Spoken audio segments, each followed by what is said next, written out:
All right, Kimberly, thanks very much. As she just mentioned, the timing of this budget approval proving to be a point of contention at the Capitol. With lawmakers rushing to meet the deadline, many provisions failed to get a thorough review, and that's led to some controversial changes, especially within education reform.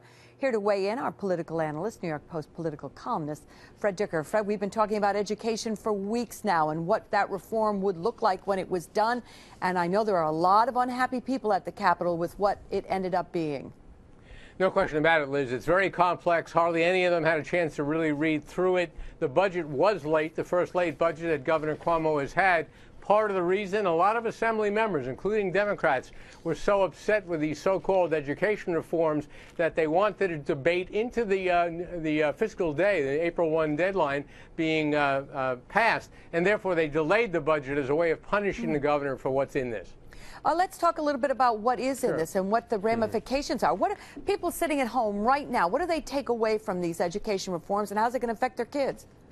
Well, you're going to see chaos in the schools now for many years to come. Basically, this sets up a new system that's going to allow local school boards to deny tenure to teachers longer than they have been able to in the past, to fire teachers who have tenure in a way they haven't been able to fire them in the past. But more immediately, every school district in this state now, Liz, is going to have to come up with a quick plan submitted to the state education department to address these changes. It's abrogating the teacher contracts in every school district in the state, making it easier for the administration to penalize allegedly underperforming teachers. Teachers bitterly resent this. They're promising to fight it every way they can, and this is going to go on for months and probably years to come. Wow.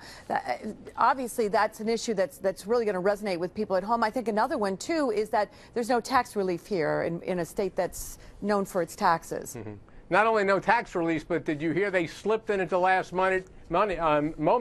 Pay raises, for more money for legislators. At the last minute, they created a commission that's to make recommendations for pay raises for legislators after next year's election for the legislature. So it looks like it's being wired up to give them a pay raise that they haven't had since 1999. So there's a lot of things done. I mean, we've got the yacht tax, we've got this, and we've got the education reform that's not really, presumably, going to sit that well with people as it plays out over time.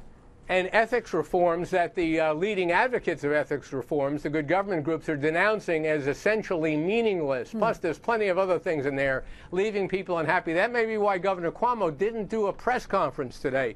Normally, when the budget's done, a governor holds a press conference to brag about it, to take some questions. He didn't do that at all today. The thinking is he probably didn't want to answer some of the questions he would be asked. And I bet a lot of people still sit there and go, why is it late? Why do they not care if they could read it over, know what they're signing off on, and just wait until they got a better look at it? Why not do that?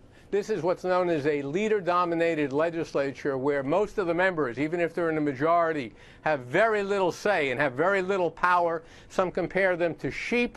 That would not be inappropriate, I think, in many cases. Most of them just want to collect their paycheck, vote how they're told to vote, and then go home. All right. And as you say, their paychecks may get bigger. We'll see how that goes. Thank you, Fred. Fred, of course, will be talking about this, I'm sure, for days to come. You'll find him on the radio, live from the state capitol, weekday mornings, 10 to 11, Talk 1300 AM.